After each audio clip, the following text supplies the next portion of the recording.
자, 오늘 우리가 읽은 말씀은요, 이 하와가 뱀의 꾀에 넘어가서 선악과를 먹게 되는 내용을 담고 있습니다. 인간에게 죄가 들어오는 결정적인 장면, 여러분들이 교회 어렸을 때부터 다녔으면 수도 없이 들었을 그런 장면입니다. 하나님은 선악과를 먹으면 정령 죽으리라. 하나님은 에덴 동산 만드시고 선악과를 만드시고, 그건 다 아시죠? 선악과를 하나님이 만드신 게 무슨 여러분들 중에 뭐 어린이 6학년, 5학년 사춘기 막 들어선 중학생처럼 하나님은 왜 함정을 만들어 가지고 뭐 사람들을 죄에 빠지게 만들어? 그런 생각하시는 분들은 없으시죠? 건전한 또 교회 중고등부 잘 마쳤으면 이런 부분에 대해서는 충분히 이해가 있으리라 믿습니다.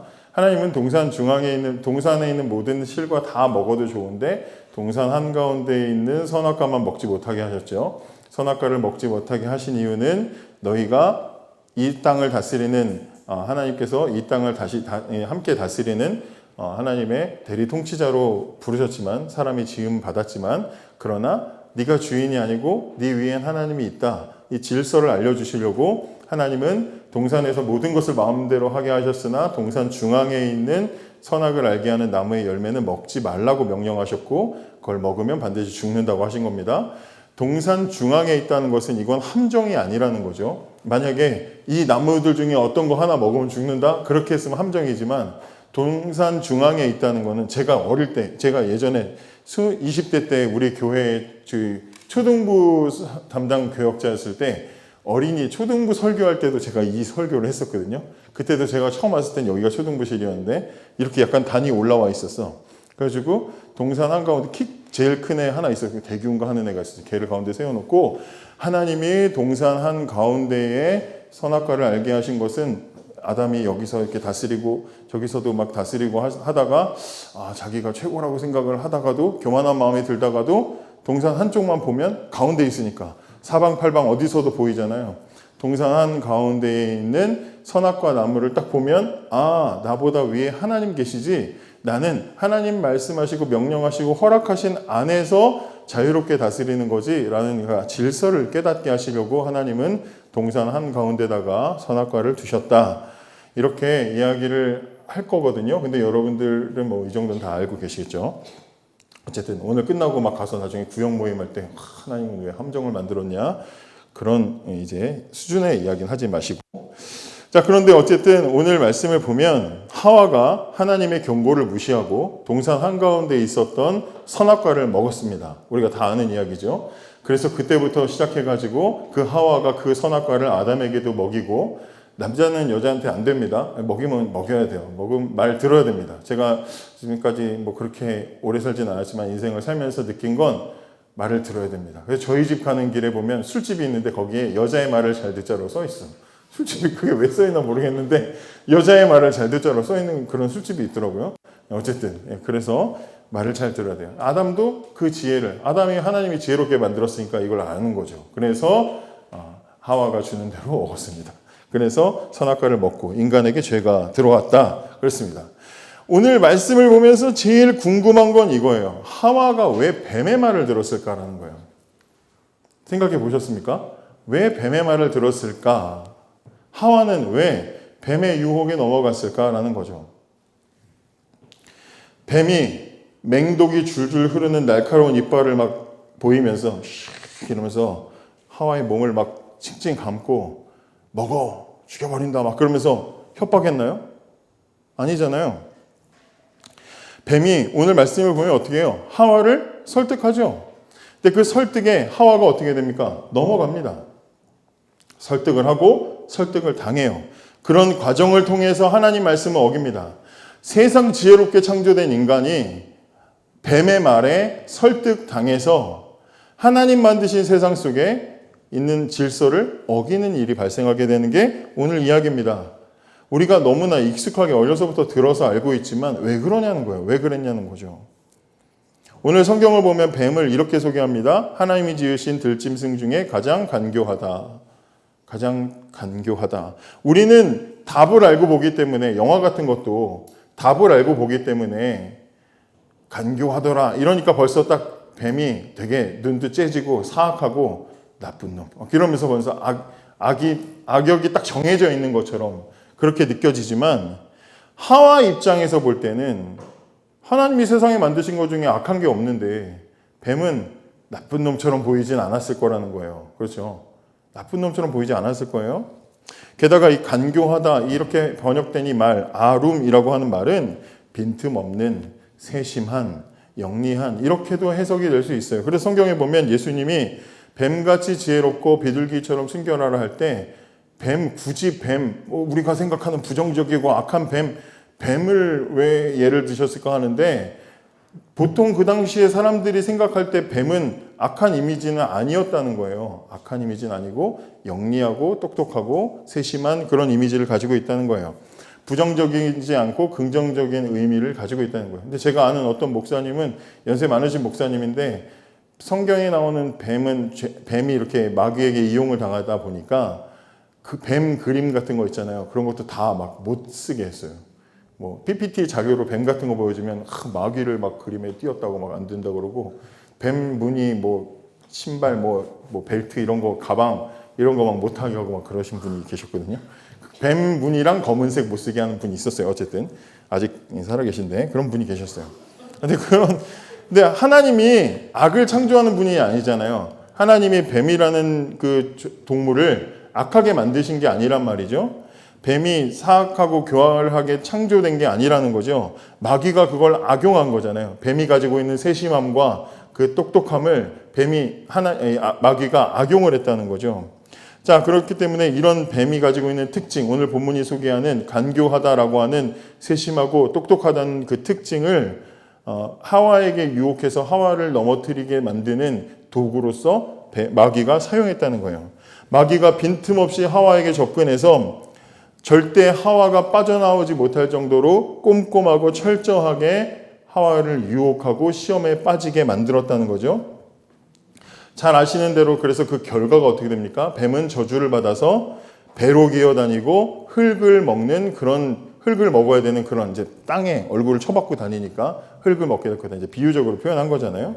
그러니까 이건 무슨 말이에요? 가장 지혜롭고 영리하게 창조되었던 짐승이 마귀에게 이용당하니까 가장 밑바닥으로 떨어졌다는 걸 말하는 거잖아요. 땅에 붙어 다닐 거고 흙을 먹을 거고 밑바닥에 그 가지고 있었던 하나님 만들었던 그 영광스러움과 아름다움을 다 상실하게 됐다. 이렇게 말하는 거죠. 자, 그럼 본론으로 다시 와서 하와는 왜 뱀의 말을 들었을까요? 여러분 다시 말씀을 잘 보세요. 여러분 말씀 보시면 상당히 특이한 점이 있습니다. 우리가 자주 읽어서 의심 없이 받아들였지만 이상한 장면이 있는데 그게 뭐예요? 오늘 본문의 가장 이상한 장면은 뭡니까? 뱀이 말을 한다는 거죠. 뱀이 말을 한다는 거예요. 만약에 뭐 어떤 사람은요 이 부분을 해석할 때 뱀은 영리해서 그 영리하다는 게 원래부터 뱀은 말을 할 수 있는 존재였었다. 그렇게 해석을 하는 분도 있고요. 또 어떤 분은 원래 하나님이 동물을 처음에는 말할 수 있도록 창조하셨는데 인간이 타락하게 되면서 그 말의 기능을 상실했다. 이렇게 해석을 하는 사람도 있습니다. 근데 만약에 동물이 하나님 처음에 창조하셨을 때는 말하는 기능이 거기에 탑재가 되어 있다면 모든 동물에게 그런 기능이 있었다면 인간과 소통을 할 때 동물이 말로써 소통을 해왔었다면 그러면 그 말하는 기능, 인간과 직접적으로 소통할 수 있는 말의 기능을 상실시키는 것보다 동물들에게 있어서 큰 징계가 없잖아요. 그러면 하나님이 창세기 3장에 사람과 뱀에게 저주를 내리실 때 배로 기어다닐 거다, 너 땅바닥 기어다닐 거다, 이게 저주가 아니라 너는 앞으로 말을 못하게 될 거다. 네가 아무리 지금까지 말 잘했어도 말하고 싶어도 너는 이제 입만 벌리면 씩씩씩 거리는 소리가 나서 답답해 죽을 거다. 하나님이 그런 식으로 벌을 내리셨어야지요. 그런데 하나님 내리신 저주에는 너 말 못하게 할 거다. 너 때문에 동물들도 다 말 못하게 할 거다. 그러니까 막 코끼리가 화나가지고 뱀 밟아 죽이고 그런 없었다 이 말이에요. 동물들은 원래 말하도록 창조되지 않았다는 거죠. 짐승과 사람은 대화로 소통할 수 있는 관계가 아니었다는 겁니다. 만약에 짐승과 사람이 소통의 방식이 대화였다면 그러면 아담이 짐승들의 이름을 짓는 역할도 했었는데 야, 너 내가 생각할 때 너는 멍키라고 부르는 게 좋을 것 같은데 어떻게 생각하니? 그럼 뭐 원숭이가 가만히 생각하다가 멍키보다는 저는 약간 레빗 쪽이 나은 것 같은데요. 막 서로 토론을 했을 거 아니에요. 그런데 일방적이었어요. 일방적이었어요. 하나님은 에덴 동산을 아담에게 다스리라고 하셨지 대화하면서 소통하면서 살라고 그렇게 만들지 않으셨습니다. 아담은 주인으로서 에덴 동산을 다스렸어요. 그래서 질서가 어떻게 돼요? 아담은 하나님 아래에 있고 그럼 아담 아래에 만물이 있었어요. 짐승들이 있었다 이 말이에요. 그러면 오늘 본문을 다시 보세요. 오늘 본문의 대화를 보면 하나님 아래 사람이 있고 사람 아래 동물이 있습니다. 그러니까 하나님은 사람을 다스리시고 사람은 세상을 동물들을 다스리는 입장이라고 생각하면 그런 관계를 생각하고 오늘 말씀을 보시면 뱀과 하와의 대화가 어떻게 보이세요? 뱀이 지금 하와의 다스림을 받는 것으로 보이세요? 동등한 입장으로 얘기하는 것처럼 보이세요? 뱀이 오히려 더 위에 있는 것처럼 보이세요? 보세요. 저를 얼굴을 본다고 창세기 3장 튀어나오지 않습니다. 보세요. 뭐라고 되어 있습니까? 어떤 것 같으세요? 뱀과 사람이 더 높은 위치에서 지금 얘기하는 것 같으세요? 하와가 가르치는 것처럼 보이세요? 아니면 뱀에게 가르침 받는 것처럼 보이세요? 아무리 봐도 뱀이 하와를 가르치고 있는 것처럼 보이죠. 너 이거 몰랐어? 이거 이런 거야. 지금 그러니까 하와가 그래? 지금 이러고 있는 것처럼 보이잖아요. 그동안에 하와가 아담과 함께 같이 에덴 동산을 다스렸기 때문에 지난주에는 밭을 경작하고 그다음에 다스리고 했기 때문에 분명히 하와도 돕는 배필로 함께 다녔을 거예요. 그죠? 그러면 원숭이 안녕 뭐 안녕 그러면서 막 다녔을 거잖아요. 뭐 잘 먹었니? 잘 있었니? 하면서 다녔을 거 아니에요? 그럼 뱀도 봤었겠지요. 그럼 이전에도 이미 뱀을 봤을 거고 쟤는 똑똑해. 쟤 머리 진짜 좋아. 하면서 막 영리해. 하나님 영리하게 창조하셨어. 칭찬하면 그렇구나 하면서 그러고 다스렸을 거라는 거예요. 그런데 오늘 보면 무슨 일인지 하와가 고분고분 뱀이 가르치는 대로 다스림을 받고 있어요. 가르쳐 주는데 그래 하고 있어요. 왜 이랬을까 하는 거죠. 왜 이렇게 됐을까? 뱀이 어떤 모습으로 하와를 멈추게 했을까? 뱀이 가지고 있는 어떤 부분이 하와로 하여금 자신의 본분을 잊고 뱀보다 아래에 내려가서 그래 뱀아 얘기해줘 하고 다스림을 받도록 만들었을까?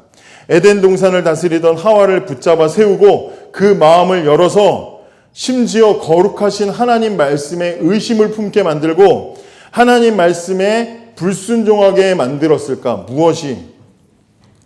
에덴 동산에 있었던 수많은 짐승들, 동물들 중에 이 뱀이 무엇이 그렇게 특별했길래 이 뱀의 하는 말에 인간이 순종하고 그의 말을 따라서 뱀이 시키는 대로 하나님의 말씀을 어기기까지 했을까? 그것은 바로 그 뱀이 말했기 때문이라고 저는 확신합니다.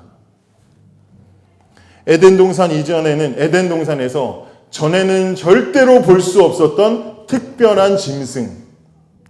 지금까지는 다 내가 다스리는 대로 잘 따르고 시키는 대로 잘 하고 있었는데 갑자기 툭 튀어나와가지고 어디선가 남들과는 다르게 신기하고 신비하고 특별한 능력을 가진 것처럼 보이는 사람과 실제로 직접적인 대화로 소통이 가능해진 아주 희귀한 그 뱀의 모습이 하와의 마음을 열게 만들었던 것으로 확신할 수 있어요. 하나님 만드신 그 무엇보다도 넌 특별하구나. 나는 지금까지 대화를 하나님과 내 남편과만 했는데 너도 나와 대화가 통하다니 너 참 신기하구나. 넌 어떻게 된 거니? 그에게 마음이 열렸다 이 말이죠. 그래서 제 혼자만의 주장이 아니라 신학자 칼빈 선생님도 이 부분을 주석하면서 분명히 마귀는 뱀에게 들어가서 말을 하게 만들었을 것이다. 이렇게 해석을 해요. 저는 100% 그렇다고 생각합니다. 우리가 웬만한 걸로 흔들리지 않죠. 근데 이 정도 신기한 일이 생기면 마음이 열릴 수밖에 없는 거죠. 마귀는 말하는 뱀으로 하와를 유혹했습니다. 하와는 분명히 이 신비하고 특별해 보이는 이 뱀에게 마치 하나님처럼 신비한 능력이 이 뱀에게도 들어가서 지혜가 있을 거라고 믿게 만들었어요. 그래서 뱀이 뭐라고 말해요? 4절 보시면 뱀이 이르되 너희가 절대 죽지 않는다. 그러죠? 너희가 결코 죽지 않는다. 너희가 그것을 먹는 날에는 너희 눈이 밝아서 하나님같이 되어 선악을 알게 될 줄을 하나님도 알고 있어. 이렇게 말해요. 이거 무슨 말입니까? 뱀이 하나님과 사람 사이를 이간질하죠. 야, 하나님이 혼자서만 특별한 능력을 독점하려고 너희들한테 감추고 있는 거야. 하나님 지금 거짓말하고 있는 거야. 몰랐어? 지금 그렇게 얘기한다는 거예요. 평소 같았으면은 하와가 다스리는 뱀이니까 어디 짐승 주제에 싸가지 없게 이렇게 말을 해. 그러면서 이걸 확 벨트로 만들어 막 그러면서 막 뭐라고 혼을 냈을 텐데 신기한 능력으로 말하는 것으로 보이니까 그 뱀에게도 신비한 능력이 있다고 생각을 하고 그 말에 넘어가는 거다 이 말이죠. 신비하고 특별하고 대단해 보이는 그 무언가 때문에 하나님의 말씀을 왜곡하는 줄도 모르고 하나님의 말씀을 어기는 줄도 모르고 그것을 그대로 받아들이고 행동해 버렸습니다. 그 결과 우리는 죄에 빠지게 됐죠. 여러분, 세상에 뭔가 더 특별해 보이는 것, 신기해 보이는 것이 있다고 해서 그것이 하나님 말씀을 거스르고 질서를 무너뜨리는데 거기에 따라가면 안 되는 겁니다. 옳지 않은 거죠. 하나님이 허락하신 것 외에 하나님이 우리에게 일상적으로 주시는 것 외에 더 특별한 것, 더 신기해 보이는 것 따라가다 보면 반드시 우리의 삶에는 문제가 발생하게 되죠. 하나님이 지금 여러분들에게 저에게 주신 것보다 더 특별한 것은 없습니다. 우리가 신자로 살아가는 것, 우리가 예수를 믿는 것, 우리가 하나님을 알고 있는 것, 우리가 함께 찬양하는 것, 우리가 이 땅을 살지만 하늘을 바라보며 살아갈 수 있는 이 모든 것들, 이 모든 것이 이미 신비한 일이 우리에게 일어난 것인데, 기적이 일어난 것인데 이것보다 뭔가 더 대단한 것을 찾다 보면 그러면 거기엔 반드시 우리를 넘어뜨리는 문제가 있다는 겁니다. 제가 예전에 사역했던 교회에서 고등부를 담당했는데 한 아이가 말씀도 잘 듣고 반응도 좋고 좋았어요. 목사로서 그런 친구 있으면 얼마나 좋은지 몰라요. 잘 가르치고 얘도 또 잘 피드백을 잘 해주고. 근데 얘가 중고등부 이렇게 고등부 예배를 드려도 지금 저는 우리는 중고등부잖아요. 고등부 예배를 드리는데도 얘가 고2 됐는데 고1 애들이 불편한 거야. 고1 애들은 막 예배 시간에 태도도 안 좋고 막 딴짓하고 막 이러니까 자기가 볼 때 내가 이렇게 정말 수준 높게 예배 드리고 있는데 저런 것들하고 함께 예배드리는 게 너무 싫은 거야. 그래가지고 저한테 자꾸 그런 얘기를 했어요. 저런 수준 낮은 애들하고 예배드리는 게 너무 힘들다고 얘기를 했어요. 이제 앞쪽에 앉아 안 보면 되잖아. 막 그러면서 막 했는데 얘가 그걸 못 견디는 거야. 그러더니 어느 날은 저를 찾아와서 목사님, 그때 전도사님, 전 더 수준 높은 예배를 드리러 가겠다고. 그러면서 나가겠다는 거예요, 교회를. 그래서 한 2달 정도만 밖에 나가보겠다는 거야. 그래서 그래, 가봐라. 그랬어요. 그랬더니 얘가 어디 딴 데를 갔어. 그 한 달 정도를 안 왔습니다. 근데 가끔 연락을 하고 잘 지낸대. 만족한데 성경 천재 같은 그런 목사님을 만났대. 그래서 성경에 대해 모르는 게 없는 분을 만났대요. 성경도 그리고 막 거긴 분위기가 막 엄청 좋다는 거예요. 그래서 그래, 알았어, 열심히 해라. 그랬는데 한 달 정도 지났는데 밤 11시에 저한테 전화가 왔어요. 그래서 저 지금 만나줄 수 있니? 그래서 교회로 불러가지고 이 친구를 만났어요. 근데 이 친구가 자기 얘기를 한 달 동안 해주는데 나간 사이에 이제 어느 교회를 갔는데 거기 담임 목사님이 진짜 성경 천재, 성경의 왕처럼 보이더래요. 모르는 게 없더래. 다 대답해 주더래. 그래서 막 열심히 나갔는데 한 2주, 3주 지나고 나니까 이 목사님이 너도 이제 세례를 받아야 된다 그랬대. 이게 어릴 때 세례 받았거든요. 세례 받으라 그랬대. 그래서 알았다고 했어. 그랬더니 세례를 받는데 갑자기 어머니 하나님의 이름으로 세례를 받으라 그랬대. 그래서 어떤 여자분 사진을 보여주면서 어머니 하나님이 계시다고 그랬다는 거예요. 세례를 받고 있는데 거기서 어머니 하나님을 하니까 얘가 그 세례를 받고는 너무 무서워가지고 지옥 갈까봐 그 밤에 저한테 전화를 해서 울면서 전화를 한 거야. 어떻게 하냐고, 지옥 간다고. 그래서 너 큰일 났다. 내가 막 그러면서 이제 막 잠깐 놀리다가 야, 세상에 더 특별한 예배, 뭐 수준 높은 예배 이런 건 없어. 너한테 주어진 그 자리에서 감사하면서 예배 드리는 그게 복이야. 그렇게 해가지고요. 그 뒤로 교회 열심히 잘 다녔거든요. 제가 나올 때까지 잘 다녔어요. 여러분, 내가 지금 가진 신앙, 우리가 가진 신앙 생활에 만족하지 못하고 그럴 수 있어요. 그죠? 내가 섬기는 교회, 내가 하는 사역에 만족하지 못할 수 있어요. 내가 기대했던 것보다 규모가 작거나 아니면 좀 도움이 없거나 여러 가지로 내가 원하는 방향이 아닐 수 있습니다. 그럴 때 자꾸 우리는 다른 곳으로, 다른 데 없나? 눈을 돌리게 되죠. 그런데 신비롭고 자극적이고 뭔가 좀 더 특별해 보이는 어떠한 것들을 찾다 보면, 그러다 보면 뭔가 내 잠자던 이 신앙의 열정을 다시 깨울 수 있지 않을까? 중고등학생 때 막 그 열심히 했던 그 나의 이 마음을 끌어올릴 수 있지 않을까?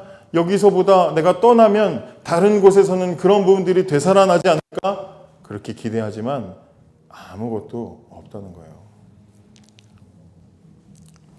근데 그런 자극적인 것들을 찾아다니기를 좋아하는 사람들이 있어요. 보수교단에서 대부분 이단 판정을 받았던 그런 교회에 기존 교회 다니는 성도들이 얼마나 많이 모이는지 몰라요. 어떤 사람은 보니까 자기가 무슨 신학자들이, 설교자들이 요한계시록 해석을 잘못하더라. 설교하는데 자기가 그래. 나는 30분 만에 해석이 다 되던데, 쉽던데, 그러면서 요한계시록을 해석하니까 너무 성경이 쉽던데 나한테 와서 배우라. 그런 사람들도 있고요.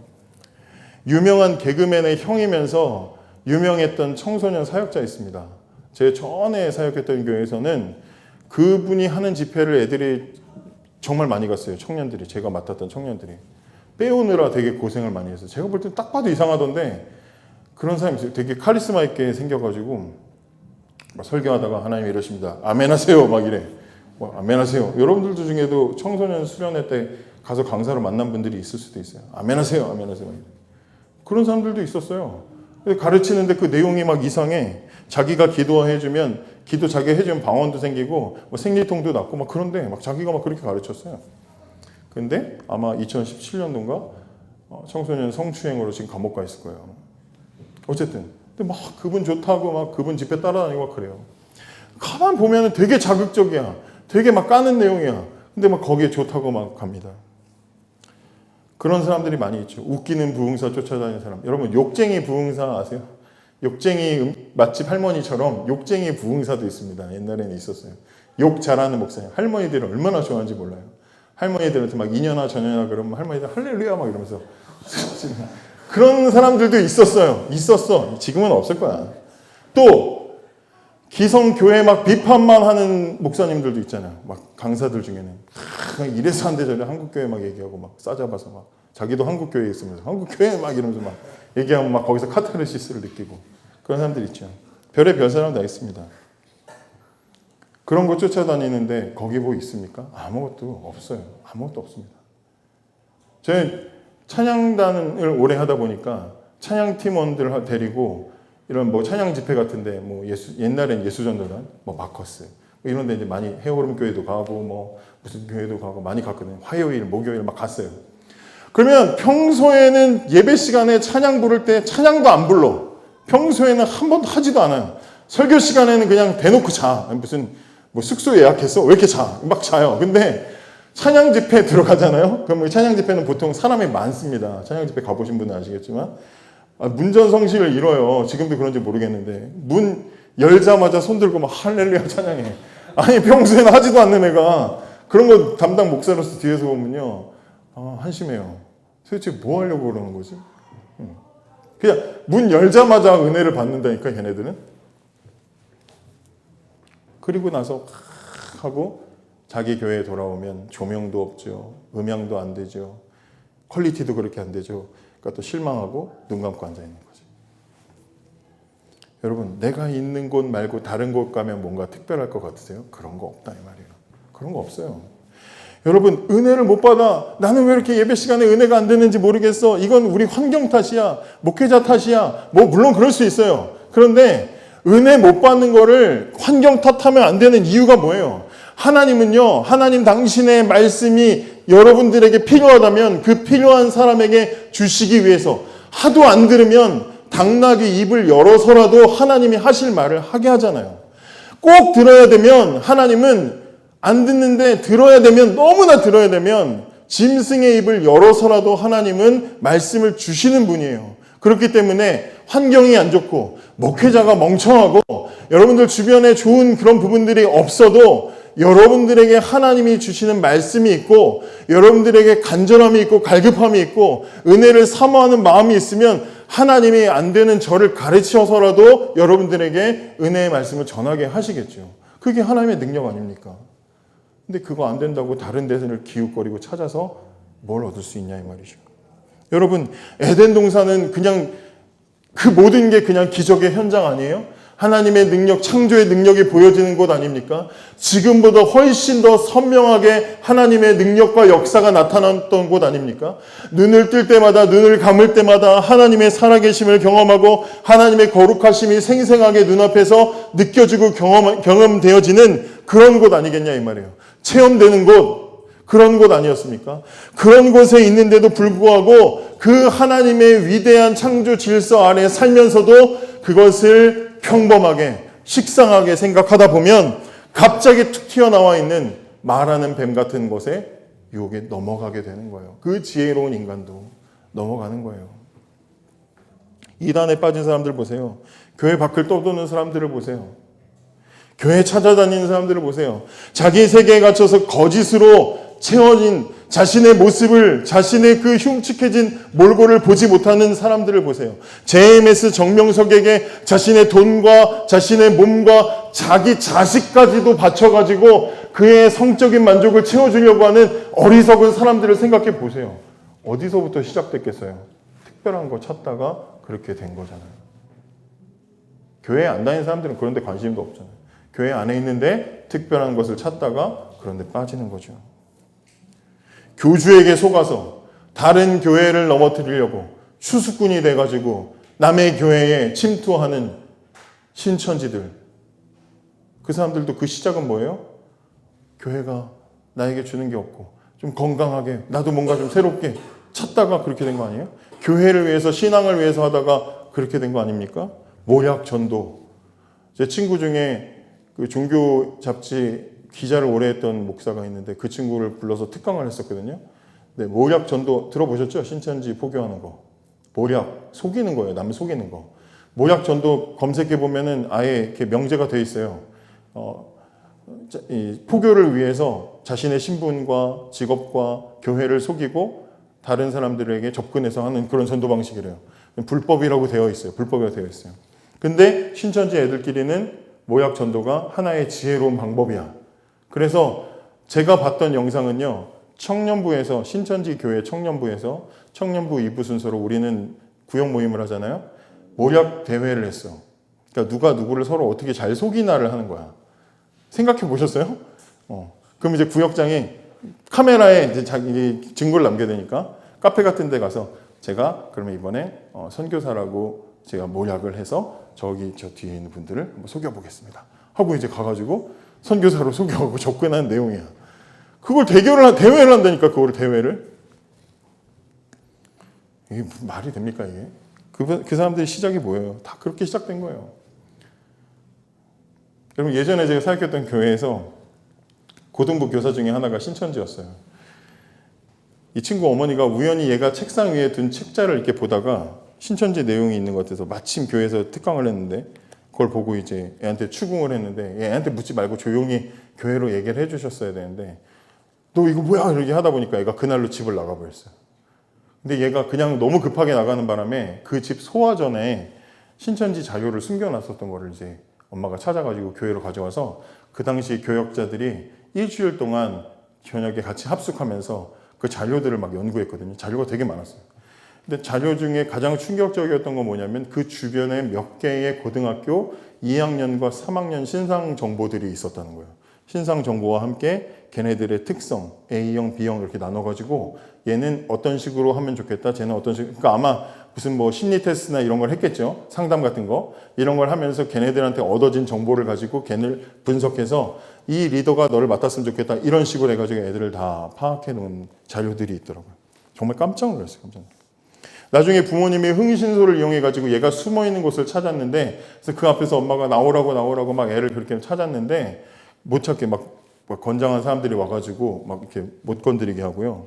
그리고 나중에 이 아버지가 다니는 회사 앞에 신천지 사람들이 와가지고 자식을 감금하고 폭행하는 뭐뭐뭐 과장이 여기 다니고 있다 막 그러면서 막 시위를 벌이기도 하고요.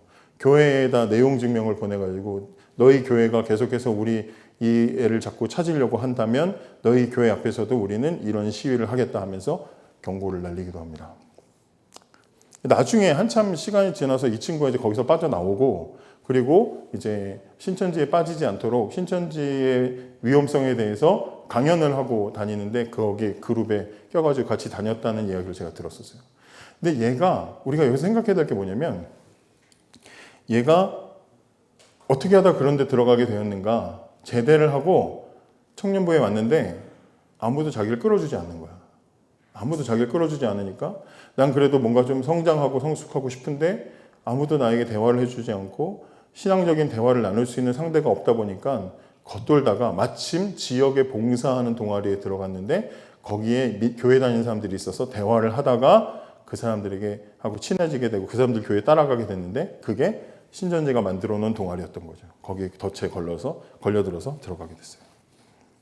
그러니까 이 땅에 신비주의가 많고 이단이 많고 하는 것은 우리 교회도 반성할 부분이 분명히 있어요. 왜냐하면 우리 주변에 언젠가 겉돌던 어떠한 지체들이 거기 간 거니까. 그렇죠? 우리가 반성할 부분이 있어요. 외로운 사람들, 교회 안에서 상처받은 사람들, 교회 안에서 누구도 잡아주지 않았던 사람들, 그런 사람들이 거기로 흘러들어간 거니까 반성해야 되죠. 우리가 잘 이끌지 못했던 부분들을 반성할 필요가 있습니다. 여러분, 우리가 살아가는 일상생활이 너무나 평범하고 무료해서 자극이 필요하다고 생각하는 분들이 있습니까? 상처받거나 갈급한 문제가 있는데 여기서는 도저히 해결받을 수 없을 것 같아서 뭔가 해결해 줄 누군가를, 사람을 찾고 계시는 분들이 있습니까? 다른 곳에는 더 큰 어떤 돌봄, 더 큰 해답, 더 큰 어떤 방법이 있을 거라고 생각한다는 것이 얼마나 위험한지 오늘 우리 성경을 통해서 교훈을 받을 수 있기를 바랍니다. 특별한 예배는 없어요. 건전하고 더 특별하고 더 독특하고 뭔가 더 새로운 무언가가 우리 밖에 있을 거라고 생각하지 마시기 바랍니다. 건전하고 평범하고 참되고 바른 신앙을 벗어나지 마십시오. 에덴 동산에서의 하루하루의 나날이 하와에게 특별했듯이 매일매일 하나님과 함께하는 지극히 평범한, 일어나고 매일 또 하나님이 주시는 큐티 찾아서 묵상하고 또 주일이 되면 함께 모여서 이렇게 예배드리는 지극히 평범해 보이지만 이 평범한 우리의 일상이 이미 얼마나 특별한지를 여러분들이 생각하시기를 바랍니다. 이 자리만큼 특별한 자리가 없고 이 자리만큼 하나님의 모든 은혜와 모든 하나님의 축복이 쏟아지는 자리가 없다는 것을 잊지 마시기 바랍니다. 평범한 신앙생활 속에 함께 하시는 하나님을 만나시기 바랍니다. 그리고 이 평범함이 얼마나 특별한 것인지를 반드시 경험하시기 바랍니다. 그래서 여러분들의 눈앞에 혹시 말하는 뱀이 짠 나타나서 여러분들을 유혹해도 절대로 그 유혹에 넘어가지 마시기 바랍니다. 내 갈급함, 내 갈급함 어느 것으로 채울 수 없네. 내 갈급함 상한 나의 심령에 내 갈급함, 내 갈급함 부르짖는 소리 들으소서. 내 갈급함 주의 음성 들리네. 내게로 나오라. 내게로 나오라. 영원히 목마름 전혀 없으니 내게로 나오라. 가까이 생수의 근원 대신 주께 내게로 나오라. 영원히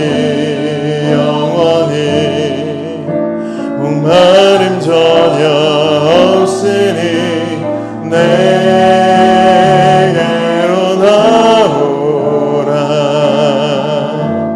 가까이 가까이 생명의 근원 되신 주께. 우리 시간에 기도하겠습니다. 여러분, 우리 주변에는 갈급한 사람들이 있어요. 도움이 필요한 사람들이 있어요. 여러분들 옆에 앉아있는 사람일 수도 있습니다. 내 옆에 있는 지체가 갈급하고 목말라 할 수 있습니다. 돌아봐야 돼요. 그들을 돌아볼 수 있어야 됩니다. 여기서 찾지 못하면 이 바깥에서 어딘가에서 나에게 주는 따뜻한 손길, 나에게 주는 어떤 특별함을 찾게 될 수 있습니다. 그렇기 때문에 우리는 우리 주변을 돌아봐야 돼요. 나만 혼자 신앙생활하는 것으로 끝나는 것이 아니라 돌아볼 수 있어야 됩니다. 내 옆에 있는 지체들을 잘 돌아볼 수 있도록, 특별히 우리 어린 친구들 좀 돌아볼 수 있도록 그런 마음 달라고 기도해 주시고요. 또 하와처럼 하나님께서